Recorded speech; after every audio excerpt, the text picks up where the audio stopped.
प्रेक्षकांनो, मालिका आता इकडे भरकटत चाललेली होती. बराच काळ इकडे-तिकडे मालिकेमध्ये आता टर्निंग पॉइंट आलेत. पण खऱ्या अर्थाने मालिकेला न्याय आत्ता मिळालाय. कारण अश्विनच्या हाती प्रियाचा एक व्हिडिओ लागलेला आहे. ज्या व्हिडिओमुळे एक नाही, दोन नाही, तर 3 सत्य अशी समोर आलेली आहेत. आता प्रियाचा हा व्हिडिओ अश्विनच्या हाती कसा लागला किंवा या व्हिडिओमध्ये असं नेमकं काय आहे की ज्याच्यामुळे अश्विनच्या हाताला असं भयंकर सत्य आता लागलेलं आहे.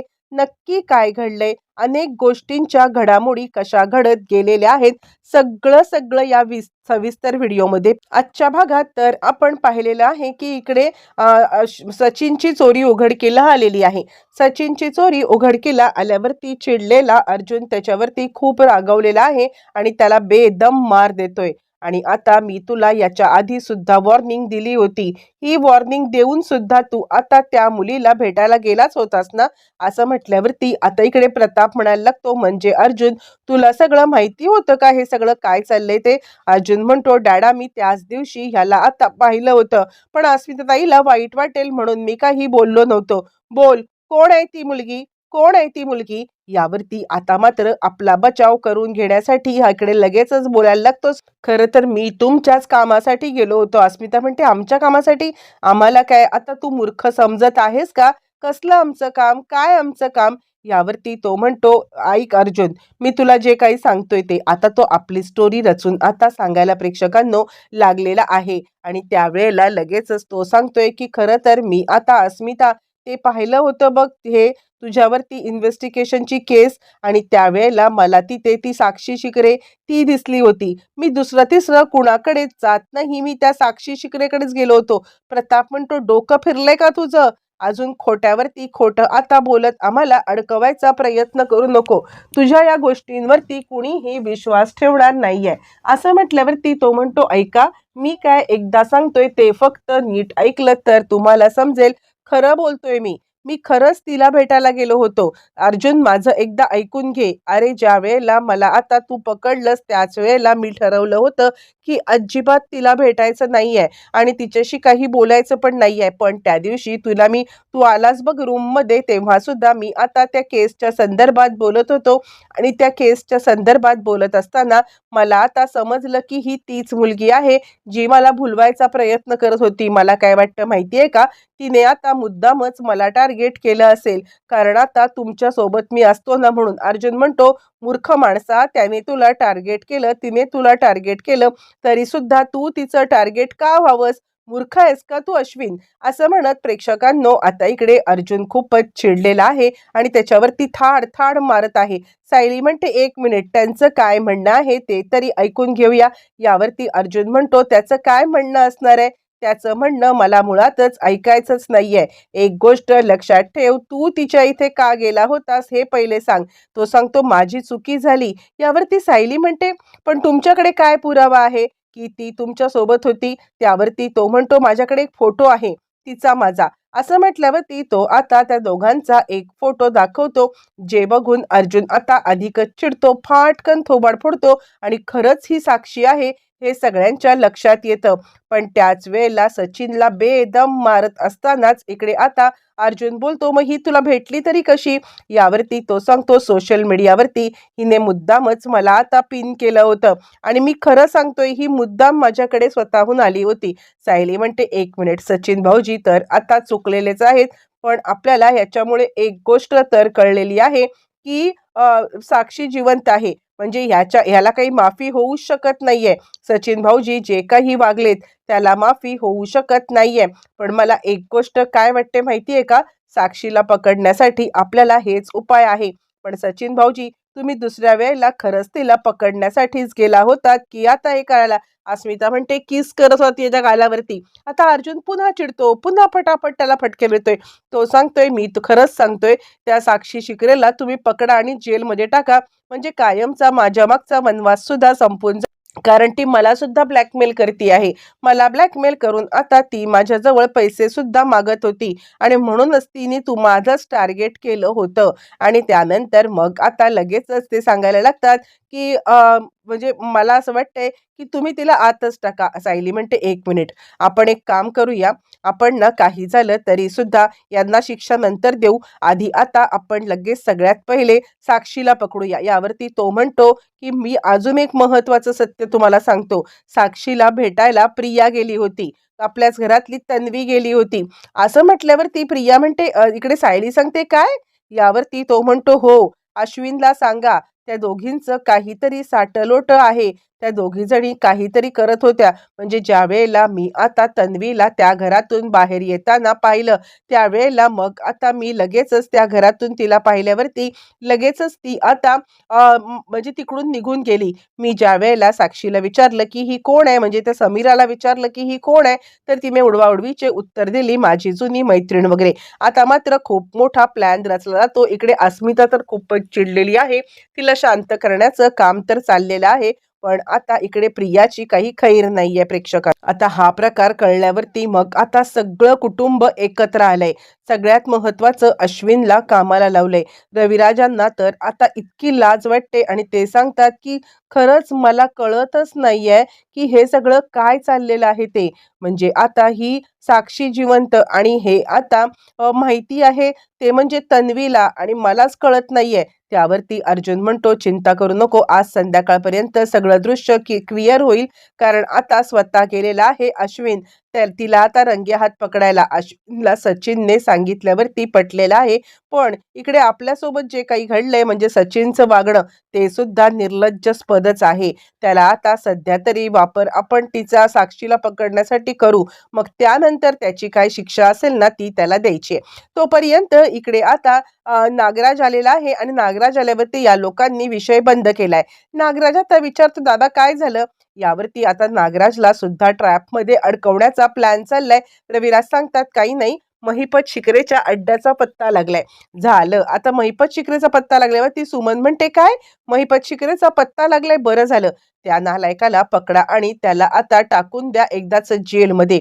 इतकी आगाऊगिरी त्याच्या अंगात. यावरती आता लगेचच इकडे घाबरलेला आहे नागराज. खरंच महिपत शिकडे पकडला गेला तर आपलं काही खरं नाहीये असं म्हणत त्याने आता फोन लावलेला आहे. फोन लावून तो महिपतच्या माणसाला विचारतोय, "काय रे, तिकडे कुणी आलंय का?" यावरती तो म्हणतो, "नाही." यावरती तो म्हणतो, "हे बघ, एक काम करायचंय, त्याला लॉक लावून टाक आणि कोणी आलं ना तरी यांना सांग की इकडे गोडाऊन नाही, सगळं बंद आहे." मग आणि नागराज विचार करतोय, खरंच यांना पत्ता लागला असेल. आता लगेचच रविराज पाठलाग करायला निघालेले आहेत ते म्हणजे नागराजचा. आणि नागराज आलेला आहे. तो इकडे आता त्या माणसाला भेटायला, "काय रे, कुणी आलं होतं का तिकडे?" यावरती तो म्हणतो, "नाही, नाही, तिकडे कुणी आलं नव्हतं, पण तुम्हाला ही खबर कुणी दिली?" नागराज म्हणतो, "काय माहिती कुणी ही टिप ते सगळं केलंय, पण जाऊ दे. कोणी आलेलं तर नाहीये ना, मग काही टेन्शनचं कारण नाहीये." असं म्हटल्यावरती लगेचच आता इकडे रविराज त्याच्या पाठोपाठ आलेत आणि त्या माणसाला आणि नागराजला ते ट्रॅप करतायत. आणि रविराजांनी प्रेक्षकांनो पाहिलेलं आहे, की आता हे सगळं नागराजनेच केलेलं आहे. म्हणजे या मर्डरच्या म्हणजे प्रतिमाला मारण्याच्या मागे पण नागराजचाच हात आहे आणि त्याचबरोबर हाच महिपतचा साथीदार आहे. पण नक्की काय आहे? हे अजून त्याला म्हणजे तन्वीचा ह्याच्यात काय हात आहे? तन्वी साक्षीला अजून का भेटते? तिला जर का माहिती आहे, की हे सगळं कारस्थान आहे, मग तरी सुद्धा हे कसं काय समोर आलं? असं म्हटलं. आणि त्यानंतर प्रेक्षकांनो रविराजांनी मोठा ट्रॅप रचलाय आणि त्यांनी नागराजला आता आपल्या रूममध्ये जायला सांगितलंय. नागराजला रूममध्ये जायला सांगून सुमनला दार लावायला. प्रेक्षकांनो तोपर्यंत अश्विन घरी आलेला आहे. अश्विन घरी आलाय आणि अश्विनने आता सगळ्यांना एकत्र बोलवलंय. धावत पळत सगळेजण खाली आलेले आहेत आणि ज्या वेळेला अश्विन आता खाली आलाय आणि त्याच वेळेला आता अश्विनने इकडे सगळ्यांना सांगितलेलं आहे, की "लवकर या, लवकर या. तुम्ही मला प्रियाचा पाठलाग करायला सांगितलेला त्याच्याबद्दलचा जो काही व्हिडिओ आहे, तो व्हिडिओ माझ्या हातात आलेला आहे." असं म्हटल्यावर ते सगळेच जण धावत पळत तो आता व्हिडिओ पाहण्यासाठी आलेले आहेत. आणि त्याच वेळ आता त्या व्हिडिओमध्ये त्या शवगृहामध्ये असलेली प्रिया दिसत आहे आणि मुळातच प्रिया तिकडे काय करते? आत्तापर्यंत प्रिया ही साक्षीची साथीदार आहे म्हणून तो शोध घेण्यासाठी अश्विन तिकडे गेलेला असतो. पण अचानकपणे हा व्हिडिओ समोर आलेला आहे आणि या व्हिडिओमधलं जे काही भयंकर दृश्य आहे ते बघून तर आता प्रेक्षकांनो सगळ्यांनाच खूप मोठा धक्का बसलाय. म्हणजे आता प्रिया त्या शवगृहामध्ये काय करत होती हे जेव्हा समोर आलंय ते बघून तर आता सगळेच गडबडलेत आणि यानंतर मग हा सगळा व्हिडिओ सगळेजण पाहत असताना अचानक प्रिया आता तिकडे असलेल्या बॉडीचा अंगावरती ती आता प्रतिमाचा हार घालतीये प्रेक्षकांनो. मुळातच आता इकडे हे सत्य सगळेजण पाहतायत आणि सगळ्यांना खूपच मोठा धक्का बसलेला आहे.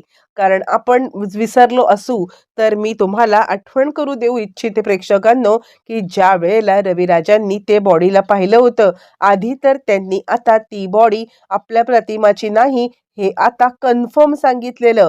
पण ज्या वेळेला त्या बॉडीवरचा हार आता पाहिला होता, म्हणजे सोन्याचा नेकलेस, जो आता इकडे म्हणजे प्रिया आणि नागराज आणि आता यांनी आणलेला होता. तो हार त्यांनी घरातून चोरी केला. रविराजांना प्रतिमा गेल्यामुळे प्रेक्षकांनो कसलं कसलं भान म्हणून राहिलेलं नाहीये. त्यांनी आता सगळं भान हरपलेले आहेत, की नक्की आता काय, कसं हे सगळं त्यांना काहीच कळत नाहीये आणि त्यामुळे तो हार चोरून यांनी आता त्या बॉडीवरती घातला होता.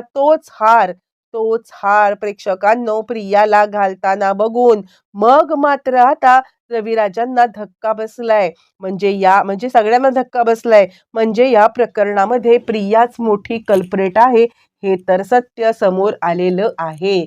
खूप मोठं सत्याचा अशा पद्धतीने प्रेक्षकांनो उलगडा झालाय आणि त्यानंतर रविराज आले. लगेचच अर्जुनने रविराजांना कॉल लावलेला आहे प्रेक्षकांनो आणि तो रविराजांना सांगतोय की लवकरात लवकर तुम्ही इकडे निघून या.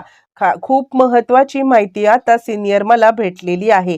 त्यावरती रविराज म्हणतात काय? यावरती अर्जुन म्हणतो नाही सिनियर, मी तिकडे नाही सांगू शकत. यावरती रविराज म्हणतात अर्जुन अरे काय ऐकायचं बाकी राहिलंय? ज्या काही गोष्टी मी इकडे बघितल्यात ना, खरंच माझी माणसं ही कधी माझी होती का असं आता मला खरंच वाटायला लागलंय. यावरती तो म्हणतो तू ये तर. आणि नागराजच्या बद्दल समजल्यावरती हा इतका घाबरलाय, तर आता म्हणजे सिनियर इतका घाबरलाय, तर आता प्रियाचं समजल्यावरती त्याची काय अवस्था होईल ही आता गोष्ट इकडे सगळ्यांनाच महत्वाची आता वाटत आहे. बरं हे सगळं चालू असताना अचानकपणे इकडे आता अश्विनला तर इतका धक्का बसलाय, तो आता खूपच अस्वस्थ झालेला आहे आणि त्यावेळेला मग आता अर्जुन अश्विनला सावरतोय, थांब अश्विन, सावर स्वतःला. काही झालं तरी आपल्याला आत्ता सिनियरला जपायचं आहे. अश्विन म्हणतो काय बोलू मी? तो पुन्हा पुन्हा तो व्हिडिओ बघतोय. म्हणजे ही तीच मुलगी आहे का जी आपल्या आईला जी आपल्या आईला मारून तिचा आता जो हार आहे तो हार आता तिच्या ह्याच्या म्हणजे आईला डेड बॉडी दुसरीच वेगळी कोणाची तरी आणून तो हार आता तिकडे ठेवते. नाही नाही, हे सगळं कठीण आहे. आणि त्याच वेळेला आता इकडे प्रियाचं एक कन्फेशन पण त्याच्यामध्ये आलेलं आहे, की आता नागराजला ती बोलत आहे. त्या CCTV मध्ये ते कॅप्चर झालेलं आहे. ती सांगत आहे हे बघा, ही जर का मेली हे सत्य आपण आता सगळ्यांच्या समोर आणलं ना, तरच आता तो रविराज किल्लेदार हा आता बिथरेल आणि बिथरून आता रविराज किल्लेदार हा आता हे सगळं काहीतरी उलटसुलट करेल आणि तेच आपल्याला करवून आणायचं आहे.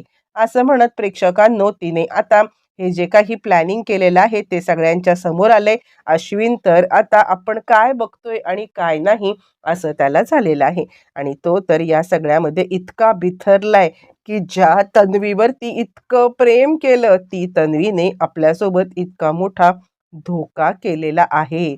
अश्विन आता खूपच रडतोय, त्याला सगळेजण सावरतायत. तोपर्यंत तिकडे आता रविराज यायला निघालेत आणि ते सगळं पाहिल्यावरती त्यांना किती मोठा धक्का बसणार आहे हे मात्र येणाऱ्या भागामध्ये समजणार आहे.